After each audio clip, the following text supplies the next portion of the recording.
പ്രവാസ ലോകത്തെ വാർത്തകളും വിശേഷങ്ങളും അതുപോലെ മാറി മാറി വരുന്ന നിയമങ്ങളും നേരത്തെ അറിയാൻ ഈ ചാനൽ സബ്സ്ക്രൈബ് ചെയ്യൂ. അടുത്തുള്ള ബെല്ലൈക്കൺ എനേബിൾ ചെയ്യാൻ മറക്കേണ്ട. നമസ്കാരം, ഒമാൻ വാർത്തകളിലേക്ക് സ്വാഗതം. ഇന്ന് ഏപ്രിൽ 16. ഒമാനിൽ 3 സ്റ്റാർ 5 സ്റ്റാർ ഹോട്ടലുകളിലെ വരുമാനം ഉയർന്നതായി ദേശീയ സ്ഥിതിവിവര കേന്ദ്രം റിപ്പോർട്ട്. ഈ വർഷം ഫെബ്രുവരി അവസാനം വരെയുള്ള കണക്കുകൾ പ്രകാരം 52.38 ദശലക്ഷം റിയാലാണ് ഹോട്ടൽ വരുമാനം. കഴിഞ്ഞ വർഷം ഇതേ കാലയളവിൽ വരുമാനം 44.41 ദശലക്ഷം റിയാലായിരുന്നു. 18% വർധന രേഖപ്പെടുത്തി. ഹോട്ടലുകളിലെത്തിയ അതിഥികളുടെ എണ്ണം 18.2% വർദ്ധിച്ചതായി കണക്കുകൾ വ്യക്തമാക്കുന്നു. കൈരളി മസ്കത്തിന്റെ നേതൃത്വത്തിൽ മെയ് 17 നടക്കുന്ന കലാസാംസ്കാരിക പരിപാടിയായ കേരളീയം 2024 പോസ്റ്റർ പ്രകാശനം സംവിധായകൻ MA നിഷാദ് നിർവഹിച്ചു. അൽ ഫലാജ് ഗ്രാൻഡ് ഹാളിൽ വൈകുന്നേരം 5 മണിക്ക് ആരംഭിക്കുന്ന പരിപാടിയിൽ വിവിധ കലാപ്രകടനങ്ങൾക്കൊപ്പം ഗായകൻ ഇഷാൻ ദേവ് നയിക്കുന്ന സംഗീത നിശയും ഉണ്ടാവും. പോസ്റ്റർ അനാച്ഛാദന ചടങ്ങിൽ നാടകപ്രവർത്തകനും അക്കാദമി അവാർഡ് ജേതാവുമായ ജിനോ ജോസഫ് സന്നിധനായിരുന്നു. അസ്ഥിര കാലാവസ്ഥയെ തുടർന്ന് ഒമാനിലെ 5 ഗവർണറേറ്റുകളിൽ ഇന്ന് അവധി പ്രഖ്യാപിച്ചു. മുസന്തം, ബുറൈമി, ദാഹിറ, വടക്കൻ ബാത്തിന, ദാഖിലിയ ഗവർണറേറ്റുകളിൽ സർക്കാർ സ്വകാര്യ മേഖലയിൽ അവധിയായിരിക്കുമെന്ന് national committee for emergency management അറിയിച്ചു. കനത്ത മഴയിൽ മതിലിടിഞ്ഞു വീണുണ്ടായ അപകടത്തിൽ മരണപ്പെട്ട മലയാളിയുടെ മൃതദേഹം നാട്ടിലേക്ക് കൊണ്ടുപോകും. പത്തനംതിട്ട അടൂർ കടമ്പനാട് സ്വദേശി സുനിൽ കുമാർ സദാനന്ദനാണ് ബിദിയാസ് അനായിയിൽ മരണപ്പെട്ടത്. വാതി കുത്തിയൊലിച്ചതിനെ തുടർന്ന് ഇദ്ദേഹം നടത്തിയിരുന്ന വർക്ക്ഷോപ്പിന്റെ മതിൽ തകരുകയായിരുന്നു. ഞായറാഴ്ച ഉച്ചയ്ക്ക് 1:30 സംഭവം. മതിലിനടിയിൽ കുടുങ്ങിയ സുരേഷിനെ അധികൃതരും പ്രദേശവാസികളും ചേർന്ന് പുറത്തെത്തിച്ചുവെങ്കിലും മരണം സംഭവിച്ചിരുന്നു. മൃതദേഹം ഇബ്ര ആശുപത്രി മോർച്ചറിയിൽ സൂക്ഷിച്ചിരിക്കുകയാണ്. ഇതിനിടെ പാസ്പോർട്ട് ഉൾപ്പെടെയുള്ള രേഖകളും മഴവെള്ളത്തിൽ ഒലിച്ചുപോയി. ഇതേ തുടർന്നാണ് നാട്ടിലേക്ക് കൊണ്ടുപോകുന്ന നടപടികൾ വൈകുന്നത്. എമർജൻസി സർട്ടിഫിക്കറ്റ് പാസ്പോർട്ടിന് അപേക്ഷിച്ചതായും ഇത് ലഭിച്ചാൽ പെട്ടെന്ന് തന്നെ മൃതദേഹം നാട്ടിലെത്തിക്കുമെന്നും സാമൂഹിക പ്രവർത്തകർ അറിയിച്ചു. പ്രതികൂല കാലാവസ്ഥ വിപണിയെ ദോഷകരമായി ബാധിക്കുന്നില്ലെന്ന് ഉറപ്പുവരുത്താൻ വാണിജ്യ വ്യവസായ നിക്ഷേപ പ്രോത്സാഹന മന്ത്രാലയം. ഭക്ഷ്യവസ്തുക്കൾ ഉൾപ്പെടെ അവശ്യ സാധനങ്ങൾ ലഭ്യമാണെന്നും ദീർഘകാലത്തേക്കുള്ള ശേഖരം നിലവിലുണ്ടെന്നും മന്ത്രാലയം അറിയിച്ചു. വിപണിയിൽ സാധനങ്ങൾ സാധാരണ നിലയിൽ തന്നെ വിതരണം ചെയ്യുന്നതിനുള്ള നടപടികളും ബന്ധപ്പെട്ട സർക്കാർ വകുപ്പുകൾ സ്വീകരിച്ചു വരികയാണ്. അതേസമയം കാലാവസ്ഥയിലെ പ്രതികൂല സാഹചര്യം മുതലെടുത്ത് ഭക്ഷ്യവസ്തുക്കൾക്ക് അമിത വില ഈടാക്കിയാൽ കർശന നടപടിയുണ്ടാകും. അനിയന്ത്രിത വിലവർധന ഉപഭോക്തൃ സംരക്ഷണ നിയമലംഘനമാണ്. വില ഉയർത്തുന്നത് അടക്കമുള്ള ഏത് നിയമലംഘനവും ഗുരുതരമായാണ് കാണുകയെന്ന് അധികൃതർ അറിയിച്ചു. വിപണികളെയും സാധനങ്ങളുടെ വിലകളെയും നിരീക്ഷിക്കും. പുറമെ ഉപഭോക്താക്കളുടെ പരാതികൾ അന്വേഷിക്കുകയും ചെയ്യും. കാലാവസ്ഥാ വ്യതിയാനം മുന്നറിയിപ്പുകൾ, സുരക്ഷാ നിർദ്ദേശങ്ങൾ, മറ്റു സന്ദേശങ്ങൾ തുടങ്ങിയവ ഔദ്യോഗിക കേന്ദ്രങ്ങളിൽ നിന്നുള്ളത് മാത്രമേ സ്വീകരിക്കാവൂ എന്നും പ്രചരിപ്പിക്കാവൂ എന്നും റോയൽ ഒമാൻ പോലീസ് നിർദ്ദേശിച്ചു. തെറ്റായ കേന്ദ്രങ്ങളിൽ നിന്നുള്ള വിവരങ്ങൾ പങ്കുവെക്കരുതെന്നും പോലീസ് പ്രസ്താവനയിൽ അറിയിച്ചു. അസ്ഥിര കാലാവസ്ഥയെ തുടർന്ന് ദോഫാർ, അൽ വുസ്ത ഗവർണറേറ്റുകളിലൊഴികെ രാജ്യത്തിന്റെ മുഴുവൻ ഭാഗങ്ങളിലും എല്ലാ പൊതു, സ്വകാര്യ, അന്തർദേശീയ സ്കൂളുകളും ഇന്ന് അവധിയായിരിക്കുമെന്ന് വിദ്യാഭ്യാസ മന്ത്രാലയം അറിയിച്ചു. ഇന്നലെയും അവധി നൽകിയിരുന്നു. Samastha Islamic centre Bausher area committee പെരുന്നാൾ നിസ്കാരവും ഫലസ്തീനികൾക്ക് പ്രത്യേക പ്രാർത്ഥനയും നടത്തി. മോയിൻ ഫൈസി വയനാട് നേതൃത്വം നൽകി. നിരവധി പേർ പങ്കെടുത്തു.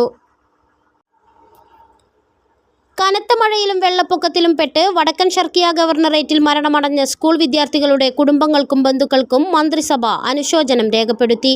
മരണപ്പെട്ട കുട്ടികൾക്ക് സ്വർഗത്തിൽ വാസസ്ഥലം ലഭിക്കട്ടെയെന്നും അവരുടെ കുടുംബത്തിന് ക്ഷമ ലഭിക്കാനും പ്രാർത്ഥിക്കുന്നതായും മന്ത്രിസഭ പ്രസ്താവനയിൽ പറഞ്ഞു. ഒമാൻ ആതിഥേയത്വം വഹിക്കുന്ന പ്രീമിയർ കപ്പ് 2020 ക്രിക്കറ്റ് ടൂർണമെന്റിലെ 2ാം മത്സരത്തിൽ കംബോഡിയയെ തകർത്ത് ഒമാൻ. ആദ്യ മത്സരത്തിൽ സ്വന്തമാക്കിയ വിജയത്തിന്റെ ആത്മവിശ്വാസത്തിൽ കളത്തിലിറങ്ങിയ ചെമ്പട 63 റൺസിനാണ് കംബോഡിയയെ തകർത്തത്. ആമിറാത്തിലെ ഒമാൻ ക്രിക്കറ്റ് അക്കാദമി ഗ്രൗണ്ടിൽ നടന്ന മത്സരത്തിൽ മഴ കാരണം 11 ഓവറായി കുറച്ചിരുന്നു. ടോസ് നേടിയ കംബോഡിയ ബൗളിംഗ് തിരഞ്ഞെടുക്കുകയായിരുന്നു. ആദ്യം ബാറ്റ് ചെയ്ത ഒമാൻ നിശ്ചിത 11 ഓവറിൽ 6 വിക്കറ്റ് നഷ്ടത്തിൽ 154 റൺസ് എടുത്തു. മറുപടി ബാറ്റിംഗിനിറങ്ങിയ കംബോഡിയ ഒമാനി ബൗളിംഗ് നിരയ്ക്ക് മുമ്പിൽ കീഴടങ്ങി. നിശ്ചിത 11 ഓവറിൽ 7 വിക്കറ്റ് നഷ്ടത്തിൽ 91 റൺസ് എടുക്കാനേ ടീമിന് സാധിച്ചുള്ളൂ. 3 ഓവറിൽ 17 റൺസ് മാത്രം വഴങ്ങി 4 വിക്കറ്റ് വീഴ്ത്തിയ ആക്കിബ് ഇല്യാസാണ് കംബോഡിയൻ ബാറ്റർമാരുടെ നടുവൊടിച്ചത്. ആക്കിബ് ഇല്യാസാണ് കളിയിലെ താരം. ബിദിയ സനായിയയിൽ മഴയിൽ മതിലിടിഞ്ഞു വീണുണ്ടായ അപകടത്തിൽ പരിക്കേറ്റ ആലപ്പുഴ സ്വദേശി അശ്വിൻ ടൈറ്റസിനെ വിദഗ്ധ ചികിത്സയ്ക്കായി റൂവിയിലെ സ്വകാര്യ ആശുപത്രിയിലേക്ക് മാറ്റി. അപകടത്തിൽ മരണപ്പെട്ട പത്തനംതിട്ട സ്വദേശി സുനിൽകുമാറിനൊപ്പമാണ് അശ്വിനും ജോലി ചെയ്തിരുന്നത്. അപകടത്തിൽപ്പെട്ട അശ്വിൻ കാറിന് മുകളിലും ഗാരേജിന്റെ മേൽക്കൂരയിലും കയറിയതാണ് രക്ഷപ്പെടാൻ സഹായിച്ചത്. രക്ഷാപ്രവർത്തകർ മേൽക്കൂര പൊളിച്ച അശ്വിനെ പുറത്തെത്തിക്കുകയായിരുന്നു. കാലിന് സാരമായി പരിക്കേറ്റ അശ്വിനെ അടിയന്തര പരിചരണം നൽകിയ ശേഷം നാട്ടിലെത്തിച്ച് വിദഗ്ധ ചികിത്സ ലഭ്യമാക്കുന്നതിന് ആലോചനയിലുണ്ടെന്നും ബന്ധപ്പെട്ടവർ അറിയിച്ചു. ഒമാനിൽ കനത്ത മഴയിലും വെള്ളപ്പൊക്കത്തിലും തുടർന്നുണ്ടായ അപകടങ്ങളിലും കുട്ടികൾ ഉൾപ്പെടെ മരണപ്പെട്ട സംഭവത്തിൽ അനുശോചനവുമായി വിവിധ രാഷ്ട്രങ്ങളുടെ ഭരണാധികാരികൾ. കുവൈത്ത് അമീർ മിഷാൽ അൽ അഹമ്മദ് അൽ ജാബിർ അൽ സബാഹ് സുൽത്താന് സന്ദേശം അയച്ചു. മരണപ്പെട്ടവരുടെ കുടുംബത്തിൻ്റെയും ഒമാനി ജനതയുടെയും ദുഃഖത്തിൽ പങ്കുചേരുന്നതായും പരിക്കേറ്റവർക്ക് എളുപ്പത്തിൽ ശമനം ലഭിക്കട്ടെയെന്നും കുവൈത്ത് അമീർ അനുശോചന സന്ദേശത്തിൽ പറഞ്ഞു. മഴയിൽ മരണപ്പെട്ട കുട്ടികളുടെ ചിത്രങ്ങൾ അടങ്ങിയ സന്ദേശം പങ്കുവച്ചാണ് ദുബായ് ഭരണാധികാരിയും UAE vice president Sheikh Mohammed അനുശോചനം അറിയിച്ചത്. തന്റെ സഹോദരനും ഒമാൻ ഭരണാധികാരിയുമായ സുൽത്താൻ ഹൈതം ബിൻ താരിഖിനും ഒമാൻ ജനതയ്ക്കും ആത്മാർത്ഥമായ അനുശോചനം അറിയിക്കുന്നതായും ഞങ്ങളുടെ ഹൃദയങ്ങൾ നിങ്ങളോടൊപ്പം ഉണ്ടെന്നും നിങ്ങളുടെ പ്രയാസങ്ങൾ ഞങ്ങളുടേതു കൂടിയാണെന്നും ഷെയ്ഖ് മുഹമ്മദ് എക്സ് പ്ലാറ്റ്ഫോമിൽ കുറിച്ചു. അതേസമയം മേഖലയിലെ വിവിധ നേതാക്കളാണ് അനുശോചനം രേഖപ്പെടുത്തിയും മരണപ്പെട്ടവർക്ക് വേണ്ടിയും കുടുംബത്തിനു വേണ്ടിയും പ്രാർത്ഥനകൾ നിർവഹിച്ച് രംഗത്തെത്തിയത്. ഈസ്റ്റർ, ഈദ്, വിഷു ആഘോഷങ്ങളുടെ ഭാഗമായി മലയാളം ഒമാൻ ചാപ്റ്റർ സംഘടിപ്പിച്ച ചിരി മലയാളം CM നജീബ് ഉദ്ഘാടനം ചെയ്തു. Malayalam Oman chapter vice chairman Sadanandan Edappal അധ്യക്ഷത വഹിച്ചു. Malayalam Oman chapter general secretary Ratheesh Pattiyath Malayalam Oman ചാപ്റ്ററിന്റെ പ്രവർത്തന റിപ്പോർട്ടും ഭാവി പരിപാടികളെക്കുറിച്ചും വിശദീകരിച്ചു. പ്രവാസികളായ എഴുത്തുകാർക്ക് അവസരം കൊടുത്ത് മലയാളം ഒമാൻ ചാപ്റ്റർ പുറത്തിറക്കിയ മണമുള്ള മണലെഴുത്ത് എന്ന പുസ്തകത്തിന്റെ 2ാം ഭാഗം പുറത്തിറക്കുന്നതിന്റെ ഔദ്യോഗിക പ്രഖ്യാപനവും രതീഷ് പട്ടിയാത്ത് നിർവഹിച്ചു. Indian social club Sur president Hasbulla Madari മുഖ്യപ്രഭാഷണം നടത്തി.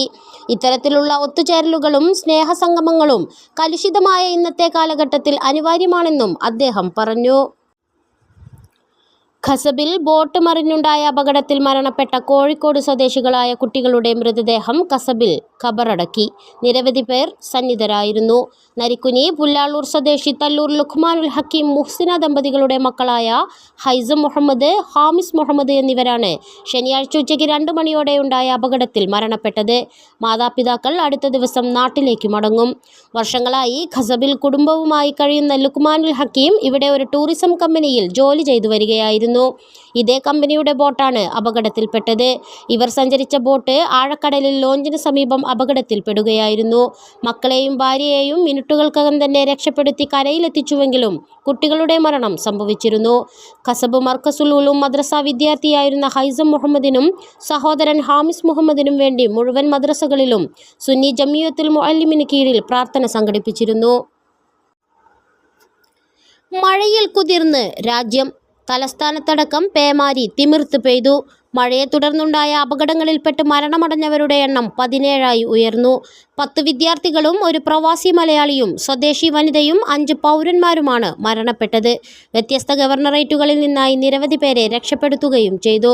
ന്യൂനമർദ്ദം തുടരുമെന്നും രാജ്യത്തിന്റെ വിവിധ ഭാഗങ്ങളിൽ ഇന്നും ശക്തമായ മഴ ലഭിക്കുമെന്നും കാലാവസ്ഥാ നിരീക്ഷണ കേന്ദ്രം അറിയിച്ചു.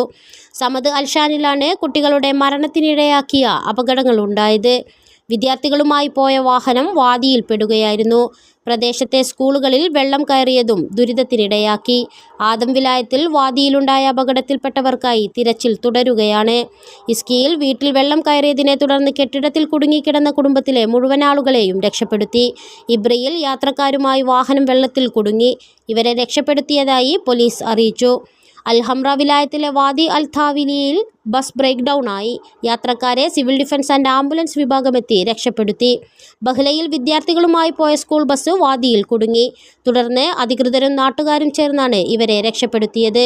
രാജ്യത്തിന്റെ വ്യത്യസ്ത ഭാഗങ്ങളിൽ രക്ഷാപ്രവർത്തനങ്ങൾ തുടരുന്നതായും വിവിധ ദുരന്തമുഖങ്ങളിൽ നിന്നായി 78 കോളുകൾ ഞായറാഴ്ച രാവിലെ മുതൽ തിങ്കളാഴ്ച വൈകിട്ട് വരെ ലഭിച്ചതായും national centre for emergency management ഔദ്യോഗിക വക്താവ് കേണൽ മുഹമ്മദ് ബിൻ സലാം അൽ ഹഷാമി പറഞ്ഞു. വിവിധ സുരക്ഷാ വിഭാഗങ്ങൾ സർവ്വസജ്ജരായി മുഴുവൻ സമയവും രക്ഷാപ്രവർത്തനങ്ങളിൽ സജീവമാണ്.